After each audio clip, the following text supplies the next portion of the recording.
I love in the chat. We already got some introductions going. That is fabulous. If you haven't already, feel free to rename yourself with the name of your organization, if you're affiliated with one, and your pronouns if you prefer, just so that we know how to refer to one another. Welcome, my name is Diane Sadowski-Joseph. I am the head of content at Life Labs Learning, pronouns she, her. I'm coming at you from the San Francisco Bay Area, and I have the absolute pleasure of being one of our two kind of panelists today, along with my co-host here, Jamie Klein. So over to you, Jamie. Hi, Diane. And I was going to serenade you with I'm Every Woman, but I will not. But it is great to be here. I am, and happy International Women's Day to those who are just kind of tuning in. I'm Jamie Klein, the CEO of Inspire HR. I'm joining from New Jersey, or Jersey, as they say, just north of Manhattan. And CEO of Inspire HR. We're a team that helps heads of chief people officers with an inclusive lens, advising on all things HR business partner, talent management, talent acquisition, total rewards, and really see this conversation as an urgent one. So thrilled to dive in with you. Absolutely. All right, fantastic. And I realized I didn't even say what Life Labs Learning does. So Yes. Life Labs Learning. We provide leadership and people skills development for managers, leaders, all staff, teams. We specialize in the small changes that make big impact for you and your teams. So, this is a topic that is near and dear to our hearts, because to us, the idea of business outcomes and employee well-being go hand in hand. You really can't have one without the other, particularly if you're trying to build anything durable. So, yeah. All right. So let us kick things off. So I already gave the kind of housekeeping, got a lot of folks who already renamed themselves. Feel free to just chat your questions throughout, or you can use the Q&A feature. This will be pretty informal, so feel free to kind of type the questions as they come. And if you'd like to type questions and then answer them for each other in chat, we love that too. So, we are not the only experts in this room. You all are experts in your world and what you do. So feel free to share that wisdom with one another throughout. Absolutely. And this is a business issue, but it's a human issue. And with all these humans, I think we're going to crowdsource lots of great ideas today. Diane, do you mind if I kind of kick it off and tee up the first question to you, which is what are the trends that we're seeing right now when it comes to employee well-being, and how did we get here? Yes. So I'm going to start with the how did we get here, because I think that explains a lot of the trends. So how did we get here? I think we all know. I think a lot of what we're seeing is still very heavily influenced by the pandemic, that started in 2020.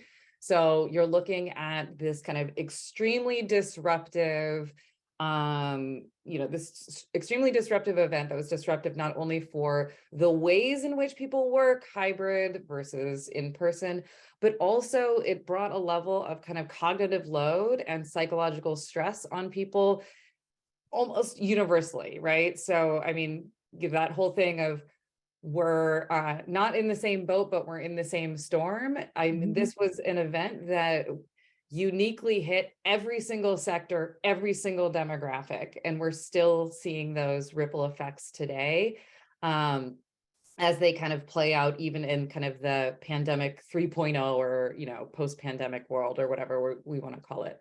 So what that means in terms of trends, we're definitely seeing more attention and focus on things like mental well-being, which, it's about darn time, right? But mental well-being, I would say, caregiver responsibilities is something that has been front and center for, has been part of the conversation in ways that we're not for a while. I still don't think we're having the right conversations about that, but like the point is that's more of a conversation. And things like, what does well-being and wellness look like in kind of the era of a term I heard lately that I love is perma-change. Love that. So how do you help employees when, for example, you know, companies are more volatile than they have been, when the world Mhm. itself is more volatile? So you may not have the same level of essentially money to invest in a Mhm. lot of the kind of perks that contributed to wellness or well-being in the past. And so how do you make sure that you're resourcing your people when things are lean and we're in this era of perma change? So Absolutely. Permachange will be my new word of the day. yeah, right. And I see we have folks here from Poland, some global folks. We are, if we just widen the aperture, we are really entering season 4 of the pandemic. And I don't know where we are exactly within that season, but what people are still getting this, they're still making choices of how they want to spend time. Um, and I think that it is hard, I think, for humans to fully digest all that we have been asked to absorb. The New York Times actually did a fantastic New York Times Magazine piece on this over the weekend, and they talked about that exact thing, the cognitive load, the constant sense of change, and just the human brain, the human body is not really built to deal with this much change so soon. And if I can just add kind of the HR lens, we're seeing it so play out trend wise. We saw, there's so much right now about, burnout leading to low productivity, leading to lower engagement, lower retention, and all that impacts all the stakeholders, all the shareholders. But it's like it's some of these larger organizations have finally paid attention to it. So if you just look at just this last fall, the Bureau of Labor Statistics reported that there was the lowest reported dip in productivity in the US since 1947. And it was right around that time that the Surgeon General came out with a report on well-being in the workplace. I mean, this is the guy who told our mothers not to smoke while pregnant. Like, it's that guy who's that office of our government here in the US that's reporting on these things. So I think that the data is really in that there is kind of this urgency. And I'm seeing it, Diane, in boardrooms with C-level executives. What used to feel like a very kind of squishy, soft topic is literally top of the agenda because people are understanding that it is something that they need to pay attention to, so that burnout, productivity, engagement, retention, that whole red thread really still hums for organizations globally. So it's an interesting moment. Yeah, definitely. All right. But Well, I have a question for you, which is, let's talk a little bit more about burnout, because that is one of the kind of words in the zeitgeist, words in the atmosphere today. Burnout is not new. It's been around forever, but it does seem like it is something that there is a lot more conversation about, to be sure. So how do you spot it and what do you do about it? This is the $1 million question. And just to set the table, I think that we are at a moment where humans don't really have quite the vocabulary. And I'll just point to some quick examples. Back in the summer of 21, if you remember, Simone Biles and Naomi Osaka, they were very brave and just said, I need to take a break from the things that are required of me. And it got so much coverage. We saw just in the winter of 23, the former prime minister, Jacinda Ardern, she said, politicians are humans too, and it is just time for me to step down. So I just want to call out these, macro examples where I think we are still trying as humans to find that vocabulary around it. But I do want to call out that these examples, who I just want to call out, all happen to identify as female, spoke their truth. And I think that then creates a safer space for employees to say, you know what, I'm a little off too. So in terms of the signs, I am not a social worker or a psychologist, but from a business perspective, what we really are encouraging organizations to do is start a dialogue around, how are you really, really doing? And that's always hard to do in this, this world of Zoom, but in these 3D moments that we have when we are in real life, or even if there's a opportunity on Zoom to really check in with people. One hack that was actually given to us by the executive director of NAMI, the National Association for Mental Illness, ask your staff on a regular basis, how are things going? If 10 is, you're at a Beyonce concert, living your best life, and 1 is you're really having a tough day, what number are you? And just getting into the pattern of asking this question, it just creates that safe space, that dialogue, that framework. So that is a good way to gauge. And then if who's normally tracking at a 7 says, you know what, I'm at about a 4, and then 4 becomes a 3 or a 2, it's just a moment to check in with that person again, not in front of a group, privately, and just say, how are things going and how can we support you? I think just other signs of burnout and how to address it is really about just paying close attention to how folks are showing up. So your extroverts are a little bit more introverted. Your introverts are even not active in the chat, and just kind of looking for those signs that folks are retreating a bit.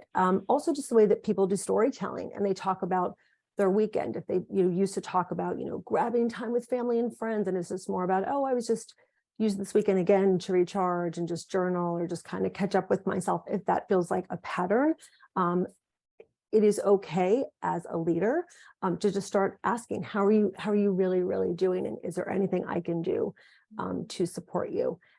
There's this fine line though between leader and friend, and it is, I think, a reason that many people shy away from those conversations. But if you're not talking about it, chances are your employee is talking to other folks about how their leader has not noticed how off they are. So that's an open invitation.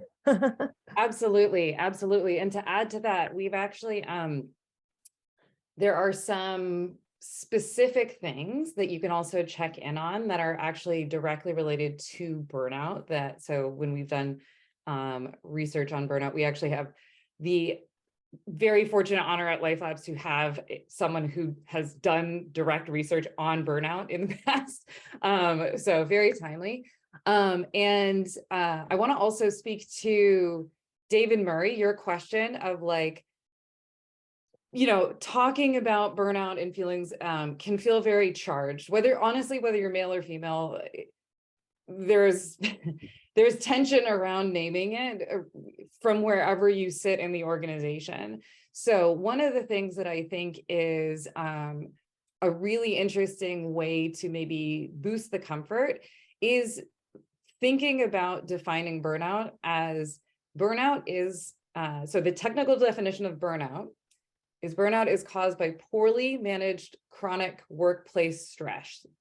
And there are 3 characteristics that I'll go into. But the thing that I want us to take away is burnout. It's an organizational problem experienced on the individual level. It is not an individual problem. And so I think particularly as one tries to, and one of the reasons we know this is because, for example, there are plenty of high stress professions where people are not burnt out. So high levels of stress and high levels of burnout are often correlated, but it's not causation. And therefore, if you think about it as, all right, this is an organizational problem, and I don't mean to trivialize burnout, but like glitchy Wi-Fi. Sure. Right. If we think about it as the Wi-Fi in the building is bad, and therefore I'm having a hard time communicating, I'm feeling extra frustrated, extra stressful, that feels a lot safer and more comfortable to talk about than if you feel like I messed up somehow and that's why I'm struggling. So I think that one way to make people feel safer talking about burnout is to think of it through 3 lenses. There's the lens of the organization of what's going on. For example, have we gone through a reduction in force and now everyone's workload is higher, right? Think it through the lens of, for example, the manager. So to your point, checking in, and then also thinking about through the lens of the individual of what are some of the things that are contributing specifically to you individually that might be exacerbating, that might be tipping you from stress into burnout territory. So that's one thought, is just, can we open up the conversation to say, hey, look, this is an organizational problem.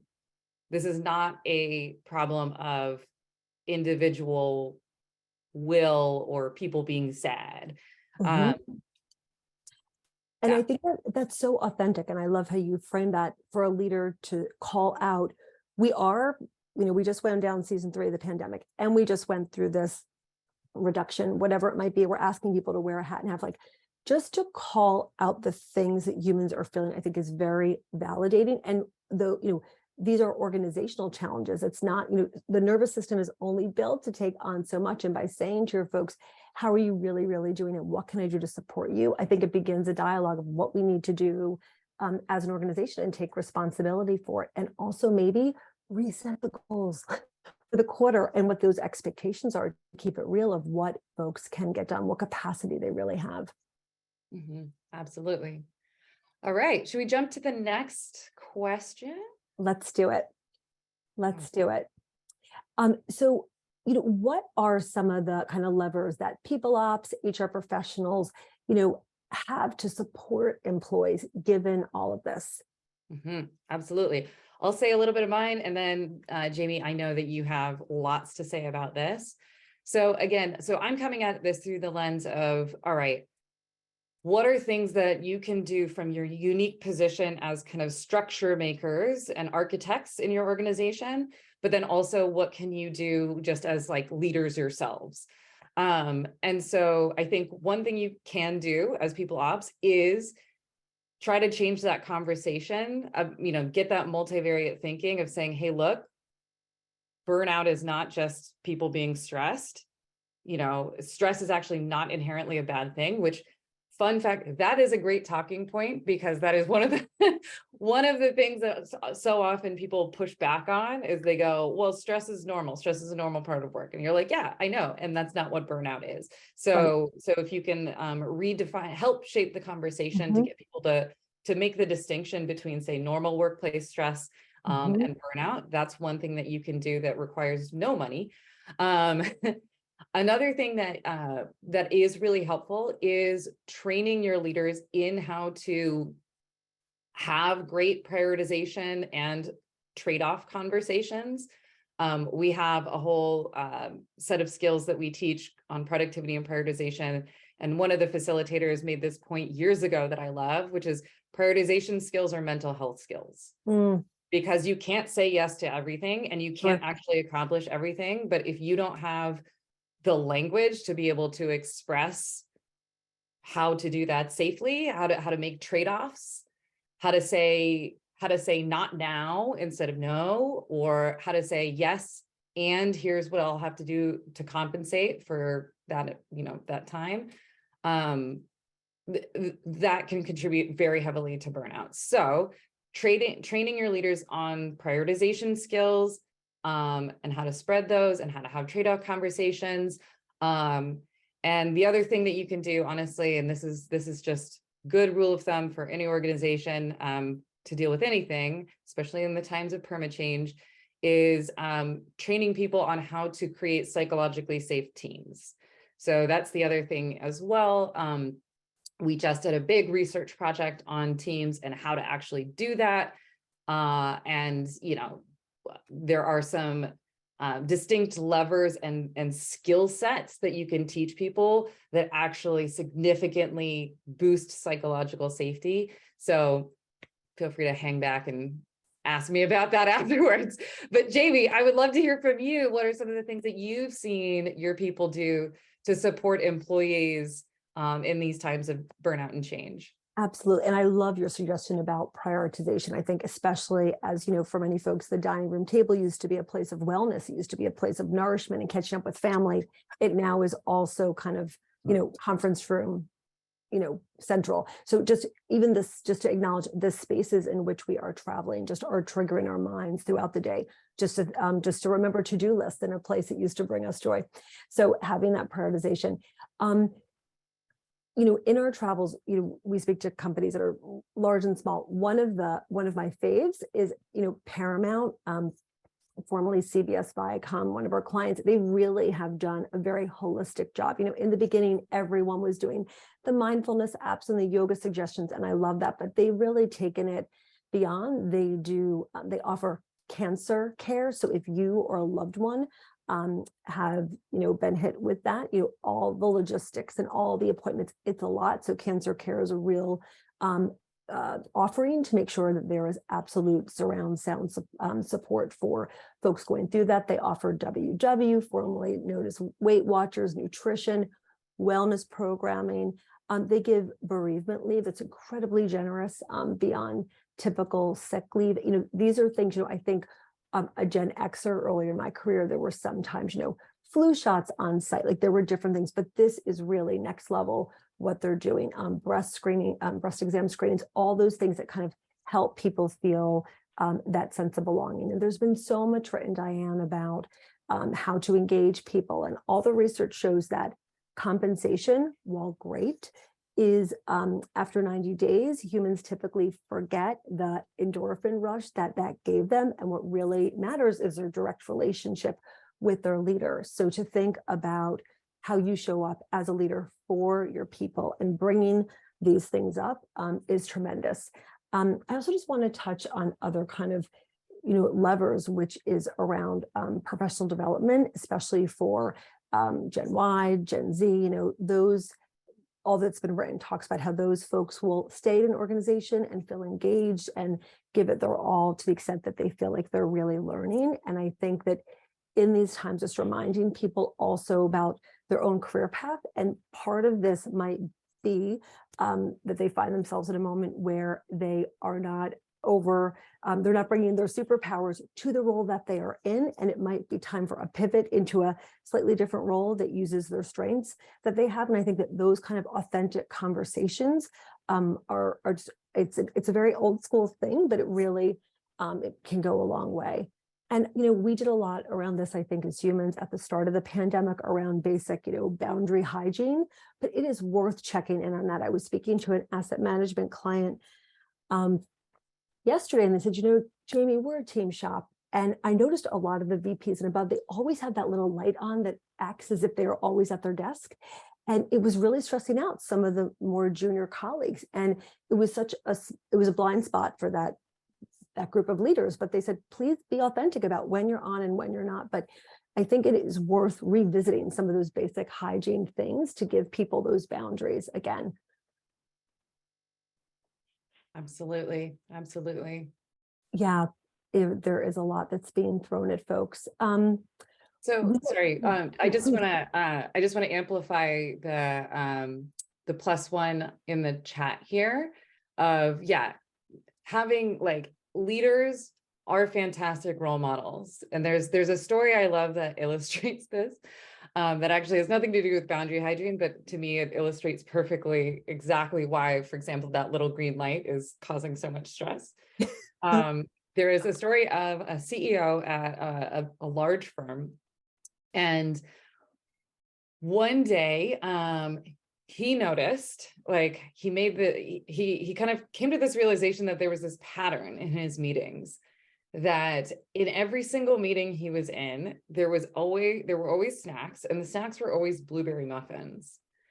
And after a while, he started to be like, why are there always blueberry muffins? Like, how bizarre. Well, he dug in, and it turns out that 2 years before, he made an offhand comment about saying, hey, are there no blueberry muffins here today?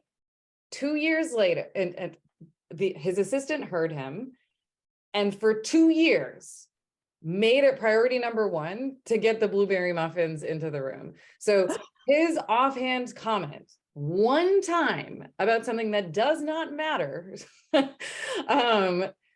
essentially impacted, like made it into this kind of flurry of activity on and on and on. So I think this is one of those things where let's not underestimate the power of leaders as signal setters.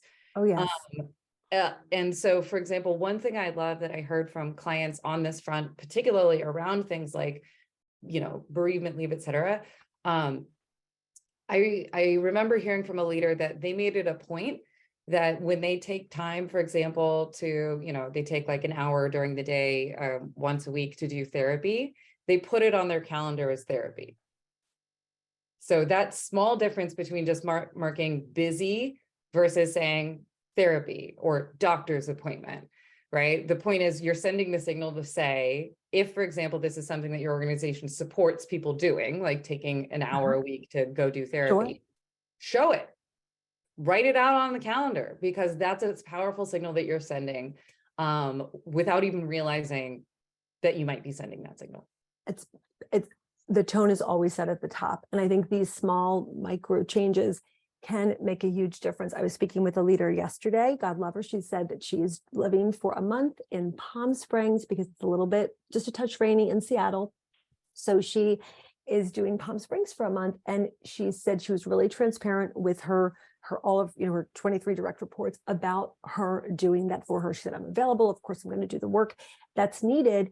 But she just felt it was important to be unapologetic and just say that that's what her and her partner really needed. And those things, I saw a trend over the summer, Diane, where folks in their out of office didn't just say, I'm out of the office for July 4th week. They said, I'm out of the office doing my favorite thing ever, which is bringing my family to this lake that I love in Rhode Island.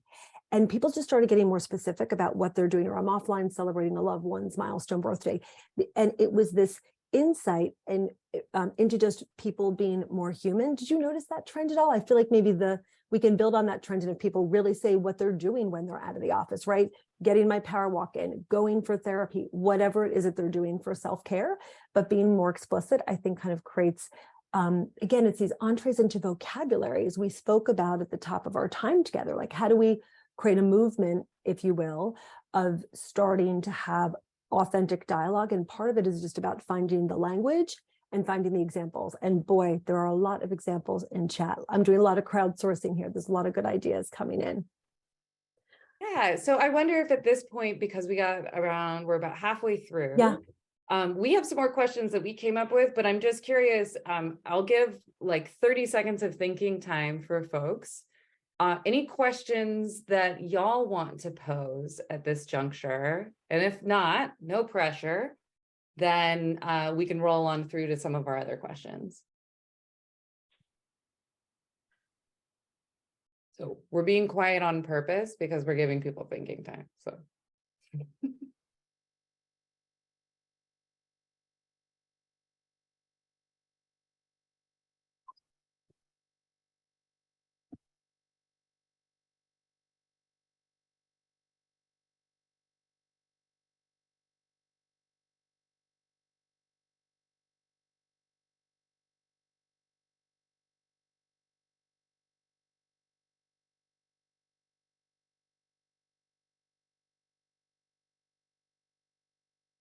Okay, all right. I'm seeing some beautiful things shared in Slack. So first of all, Cynthia, I just want to validate, you do not have to share personal information on your calendar. If that is the separation, if that's what boundary hygiene means to you, I think it is more just, it's the difference between I'm not sharing because I don't feel safe sharing, and I'm not sharing because I prefer not to share. And, ideally we want to have it be more the former rather than the latter, right? Or vice versa. Yeah. Okay. All right. Great. So let's see here. Vivian Ramirez, I think I know you. I think we worked together before. We did. We worked together at XAD. Yes. I was like, how are you? So familiar, and your face on your picture. Hi. We went to a culture club together before you worked there. I don't know. Yeah, if exactly. It was so All right. fun. Good to see you. Good to see you. Yeah. Do you want to pose your question to the group? Yeah. So I feel like, we kind of had a lot of conversations around burnout. We did a lot of work with DEI things, the meditation apps. I was leading meditations for my team before every meeting.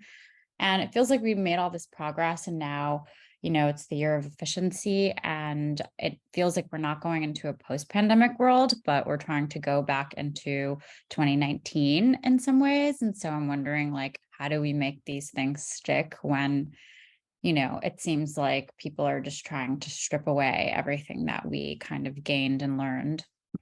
Yeah. Yeah, that's powerful. And it is fascinating and also somewhat discouraging, right? To see a lot of people kind of roll things back. I'm curious, Jamie, do you have anything that jumps to mind for you? Otherwise, I can chat, but I feel like I've also just been talking a lot quite a bit. So No, just a quick comment. So Vivian, +1, I think that we are at a moment where layoffs have been really prevalent. I don't know about you, my LinkedIn feed is filled with folks who find themselves in transition and looking for new homes. It is just real. And I think that with that, humans are all now, many organizations are tasked with doing a job and a half. So I think that just with all of the market volatility, it is just a reality that folks find themselves in at work. I love with a capital L, Vivian, that you are leading the way in doing mindfulness. I'll share with you when we have our weekly leadership team meetings, the first minute is always a minute or two of mindfulness, because I know selfishly, I will make sure that I at least meditate for 1 or 2 minutes a day. And I want that gift from my leadership team as well. So I think these little structural things that we can do to kind of pepper it into our day and role model, I think can be really powerful. I think that not every organization is ready for those things. Everyone's on their own journey. But I think that I just want to validate that it is very real. It is so important, if we are, especially in leadership roles, to remind our peer group of the impact that those things had for folks at the top of the pandemic. And we are at a new moment in the pandemic. I think that we are now at the moment of kind of reflecting on what went down and even trying to comprehend what has transpired. And I think that there's a lot of feelings that are surfacing for folks. And I think we need to, again, do some hygiene, kind of resurrect some of these things with a sense of urgency, as in the Surgeon General is telling us to do so. yeah, +1, data talks. So if you have data on, all right, for example, at the start of the pandemic, our engagement was this. We implemented these programs, it went up to this. Now we have rolled back some of those programs and engagement is this, right? Like if you can find a way to tell a story, both with qualitative stuff, maybe like engagement survey data, retention, exit surveys, et cetera, or even qualitative kind of stories, that I think can help remind people that, a lot of these things were implemented because the pandemic felt like the right place at the right time, but they were not pandemic specific, right? So like these are just good practices that you put into place because of the time, but they are not correlated directly with the time, right? So I think, yeah, exit surveys is a great one, especially if you can find the regrettable exits, right? Like, who are the people who we wish didn't leave and what did they say on their way out? And that can often be incredibly powerful, as like saying, hey, look, like, I'm not telling you this, they're telling you this. Diane, I'm such a huge fan. We encourage all of our clients to do what's called a stay interview, which is essentially sitting with folks and saying, we all have options. Why do you stay? We love that you're here. We'd want it to continue, but was there ever a moment that you felt friction working here? How did you navigate that?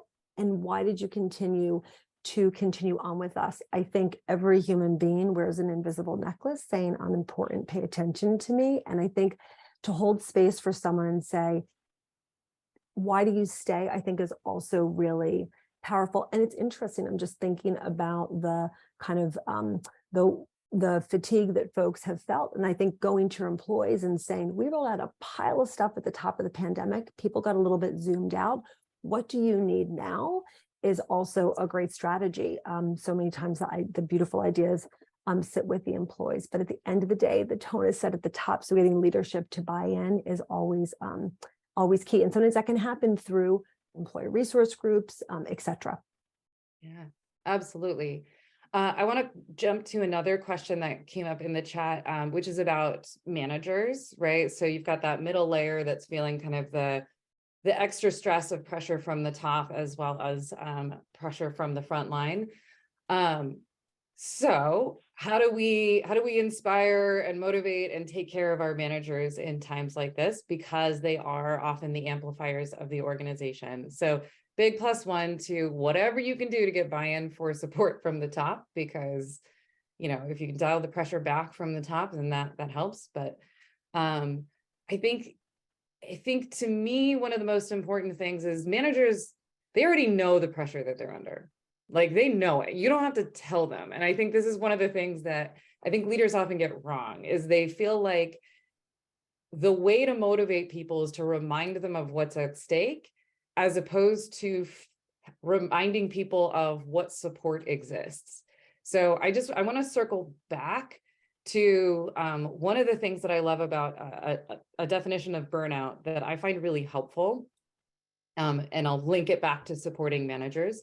But identifying burnout, there are 3 distinct characteristics, and it's the combination of the 3 that tends to mean that employees are burned out. So one is, and I'm going to type these into chat as I go. One is exhaustion. So I'm tired, I'm drained, I just don't have the energy, I'm spent, right? Another is detachment. So none of this matters. Why are we even doing this? This feels pointless. And then the last is something called loss of self-efficacy. So self-efficacy is like, it's the feeling that you are capable, right? So it's, I can't do it. I'm not qualified. I don't know if I can even learn. I'm bad at my job. I'll never get it done. And so the reality is, if your managers are feeling the pressure and you're seeing signs of exhaustion, detachment, and loss of self-efficacy, the last thing you want to do is add more pressure. So instead, what one can do is, one is triage each of these things, right? So from an exhaustion perspective, maybe headcount is not viable. Can you encourage people to take whatever level of breaks you can accommodate, right? Encourage people to take breaks. Detachment, none of this matters. One of the things you can do is train people on how to make good impact statements. This work matters because, right? Let's not forget why we're all here. Let's remind ourselves of the positive impact that we've had by rolling out these things. Let's remind ourselves of the positive impact that we've had in XYZ way. So combat the detachment by reminding people of the positive impact. And then self-efficacy, to me, this is feedback skills, right? One of the things that tends to deplete people's self-efficacy is when they feel like they're getting more critiques than positive specific feedback. And in times of stress and pressure, that almost always happens, even if people are doing a fine job. So one of the very simplest, and as I said, doing this is free, compliments are free. Encourage your leaders and managers and employees to be sharing positive, specific reinforcement with one another, to combat that feeling of, I don't know what I'm doing, I'm not good at my job. So those are some of the things that you can do. And I mean, the great thing is all of these are trainable skills. You can train people on these skills. That's what we do every day. And we also find that as long as that training is being done through the lens of support, to say, hey, this job is hard, we're going to equip you with skills, just like we would equip you with coding skills if coding was added to your job. Right. We're going to equip you with the specific skills you need to be adaptive and resilient, because that's a new layer that's been added to your workload. We're going to equip you with the specific skills to manage hybrid teams, because that's a new layer being added to your workload. So as long as you're doing it through the lens of support, then that can be a wonderful, wonderful way to make your people feel supported and give them real tools that they can use every single day to make their lives easier and to make their employees' lives better. Dan, I love what you said about a refresh on the tools, if you will. What we're finding with so many of our clients is that we're using tools that worked forever in this moment, and we're just not getting the same results. And I see Michelle Katz commented, hi, Michelle, a longtime colleague. And she said brilliantly, as she always does, those pre-pandemic norms or during the pandemic norms are not the norms that we need now. And I think that it is worth taking a beat to sit and say, what are the new norms that we need? We are in a time with more human-centered practices, and we want to really learn more.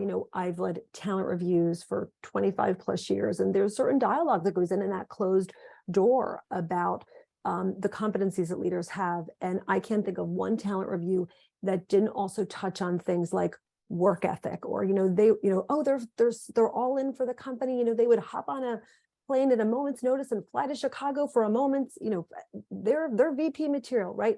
There is a new set of leadership competencies in town, and it's not about golf and how great you are at networking and getting to Chicago with that strong work ethic. It's the leaders that people want to work for now are transparent, they are authentic, and they slow the heck down to ask how you're doing as a human. And they really ask what they can do to help you stay and feel fantastic about each day. So I very much think it's a time as we go in, to this moment, it's like really huddling with your folks, getting input from them. I love all the work that Life Labs does to really refresh the human-centered skills. It's urgent that we do it, because people are also processing a lot on the home front. There are new norms on the home front too. So having all that rejiggering, as the New York Times reported this weekend, it's cognitive overload for folks. And we can't, always reset norms about how we do things on the home front, but we can do it with a little bit more structure on the work front and help folks out. Love it. All right. One other kind of cluster of questions came up that I thought we could address, and then we can maybe see if there are one or two more of the ones we planned. So another question came up around capacity, right? So how do we help leaders set realistic expectations around work, right? And I think this is a fantastic question. It is very difficult. My 2 cents on that is, again, data talks. And the closer your people are to, so data talks, but I would encourage thinking about data through a variety of different lenses. So one is like, if your people have not done a time audit in a while, do a time audit. Now, time audit, scary, terrifying word, sounds awful. No one wants to do them. But honestly, they are a treasure trove of insight in terms of, all right, what are people actually spending time on? What are some examples of scope creep that no one has identified, or of parts of roles that have been inadvertently taken on by other people but has never been surfaced. And I think so often the conversation about capacity is because jobs and roles and responsibilities are evolving so quickly that oftentimes the leaders at the top literally have no idea what people are actually spending their time doing. And so they're making assumptions about, if I'm not seeing X, it's because people are taking the day off, as opposed to, oh, I'm not seeing X because my people are focused on A, B, and C. It's the blueberry muffins. They're out baking blueberry muffins. Exactly. They're out baking blueberry muffins, right? And so I think, to me, like, if you can organize kind of a time audit as a way of saying, look, how can we bring all of the work people are doing out of the shadows and into the light, and then evaluate it the same way that you would evaluate any other resource, right? The same way that you would do budgeting with dollars, you do the budgeting with time. And one tool that I love when it comes to helping people budget with time is something called, we teach this in our high performing goals setting workshop. It's called BPS, Business Priority Score. And your business priority score is basically, for us, a lot of people use scale of 1 to 10, that scaling question again. Scale of 1 to 10, a 5 is like all hands on deck. This is the top priority of the organization. A 1 is like, this is not something we should be spending our time And the whole point is that everything we do should have a BPS. And where the skill and the rigor comes in is they can't be all fives. Because if everything is a five, nothing is a five. And so to me, what I love about BPS is it forces people to have the conversations that they need to be having about trade-offs, right? Which is to say, hey, you have a five, I have a five, so which means this team has 8 fives on their plate. That's not possible. That's not sustainable. Something's going to fall through the cracks. What are the true fives? And what maybe could be de-escalated to a 4 or a 3 or a 2. And so, yeah, so that's some conversational capacity around capacity planning and capacity mapping that I've seen work really well on an executive level, in part because it actually leverages a psychological tool called structuring. So it takes vague, ambiguous topics like workload and like what's too much, what's not enough, and it gets it down to, all right, here's the number, and let's talk about the numbers. Even though in some ways we're kind of artificially putting a number on things, that actually doesn't matter because it facilitates the types of conversations that ultimately we want our leaders to be having. This is brilliant. And it goes back to creating vocabulary. Every other C-level leader around the table, technology, CM, chief marketing officer, they all have language around and metrics around the ROI of inputs equaling outputs. And I think that this is a great framework. It also is a great tool. We sit with clients so many times. It's, how do you marry the business strategy to the people strategy? And if the thing that we're working on, i.e. the blueberry muffins, ain't linked to the overall strategy of the organization, perhaps we put a pin in it, de-escalate it, move it to Q4, or call for fractional resources, which is what we often parachute in and do to get done those things that no one has capacity to do. A lot of our clients have also, Diane, I'm all about what gets measured gets done. A lot of our clients, including us, when we set our goals for 23, there was a goal around people having an semblance of work-life balance and working at a capacity that's a match for them. And when we kick off our leadership team meeting every Monday, those 5 goals are there, and it is there, and we have a whole plan against it. So operationalizing these things, I think, is also key. We're asking a lot of our organizations to do more, as was pointed out, with less resources. So we better really slow down and take beautiful care of these resources that are with us. These people, these leaner teams. Yeah. Absolutely. Absolutely. All right. So why don't we move on to the last 1 or 2 questions. And then we can kind of close the loop. So all right, let's go to this one because this is one of my favorites, just because who doesn't want to leave here feeling like you got one thing that you can do that's going to make your lives easier. So if you were to provide one key tip or takeaway or tool, Jamie, what would it be for people hoping to combat burnout and boost well-being for their employees? Speak authentically about what you as a human do to role model, and look to your leadership team or start a movement with your leadership team to make that part of the vocabulary so folks can show up, being their authentic selves and speaking a language that's comfortable for those around the table. And Diane, right back at you. What is yours? Oh my gosh, I have a hard time picking just one. I'm going to pick one that I love because anyone can do it at any time, and it makes such a powerful difference. It's that compliments are free. Share those diamonds. Share those diamonds, because not only are you making people feel better, boosting their self-efficacy, providing that kind of infusion, it's also a mindset of appreciative inquiry. If you are on the lookout for things to give people positive feedback on, you are going to be looking at the positive more than you're looking at the negative or the critical. And one of the other things that it does is it actually builds trust and boosts psychological safety. And so, for example, if people feel like they are being seen and appreciated for the work they are doing, they are going to be more likely to open up to you about the things that are not working.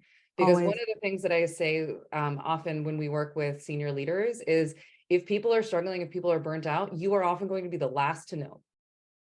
And how do we reverse that? How do we make it so that you are one of the first to know?